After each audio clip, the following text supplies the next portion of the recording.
நாம் வசிக்கும் வீட்டிற்குள் நுழையும் எதிர்மறை சக்திகளைத் தடுத்து அவற்றை நேர்மறை சக்தியாக மாற்றுவது எப்படி என்பது குறித்து இந்த பதிவில் காண்போம்.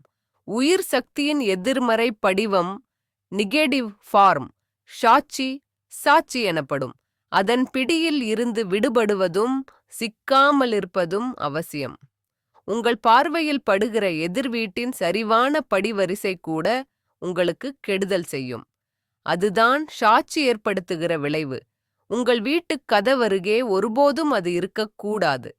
கட்டடங்களின் கூரிய விளிம்புகள், வாசலுக்கு எதிரே உள்ள பட்ட மரக்கிளைகள், கூம்பு வடிவ கோபுரங்கள், வெகு நீண்ட நேரான சாலை, ஒரு டி வடிவ சந்திப்பு, மேம்பாலம், நேரான மலை முகடுகள், கண்ணாடி முகப்புடைய கட்டடங்கள் இவையெல்லாம் வீட்டிற்கு எதிர்மறை சக்தியை கொண்டு வரும் என்கிறது ஃபெங் சுயி. சாட்சி என்கிற விஷம் எந்த திசையிலிருந்து பாயும் என்று கூற முடியாது.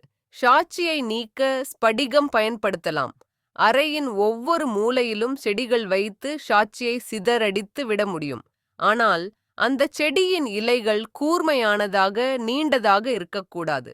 செடியின் பச்சை நிறம் பளிச்சென்றிருக்க வேண்டும். செயற்கை செடிகளை விட இயற்கையானதே சிறந்தது.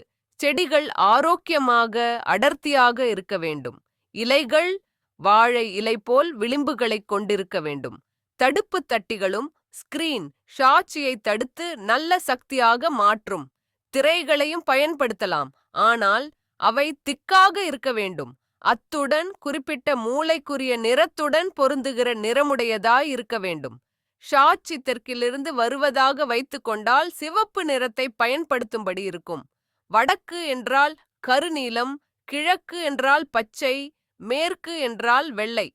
கதவுக்கு முன்னால் திறந்த வெளியாக வராந்தா இருப்பது நல்லதென்று ஃபெங் சுயி நம்புகிறது. நல்லவிதமாக உயிர் சக்தி சி சேகரம் ஆகி நீங்கள் கதவை திறக்கும்போது உள்ளே நுழையும்.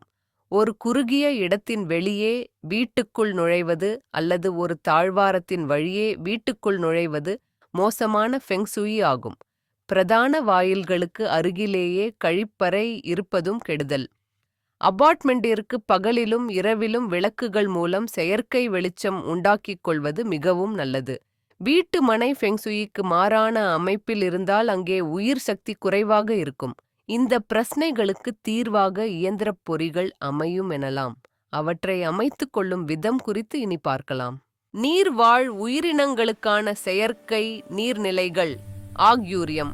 மீன் தொட்டியில் 7 மீன்கள் வளர்ப்பது சிறப்பாக கருதப்படுகிறது. அவற்றில் ஒன்று தங்க மீனாகவும் ஒன்று கருப்பு மீனாகவும் இருக்க வேண்டும். வீட்டின் உள்ளிருந்து பார்க்கும்போது மீன் தொட்டி கதவுக்கு வலப்புறம் இருக்கக்கூடாது.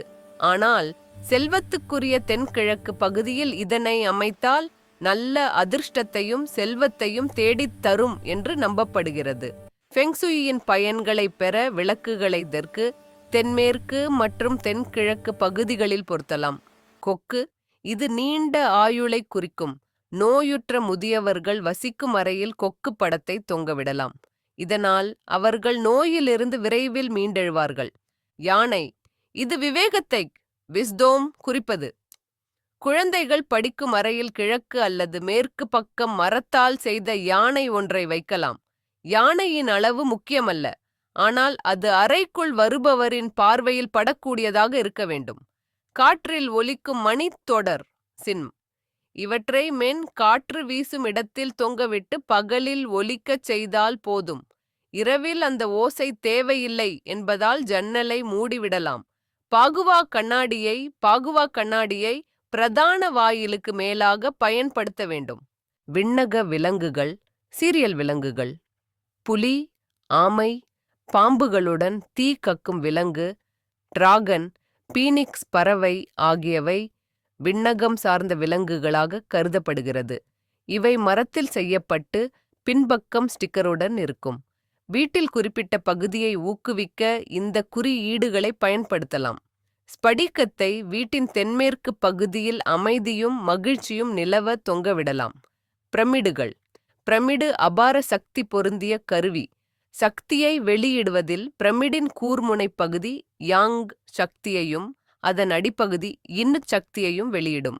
இதன் சக்தி வெளிப்பாடு பிரமிடின் அடிப்பகுதியிலிருந்து ஒரு 3ஆம் பகுதி உயரத்தில் இருக்கும். அங்கே நல்ல உயிர் சக்தி சி வெளியாகும். இதை வரவேற்பு அறையில் தென்மேற்கு முகமாக பிரதான படுக்கை அறையில் வைக்கலாம். இப்படி வீடுகளில் உயிர் சக்தியை பெருக்கி நலமுடனும் வளமுடனும் வாழலாம்.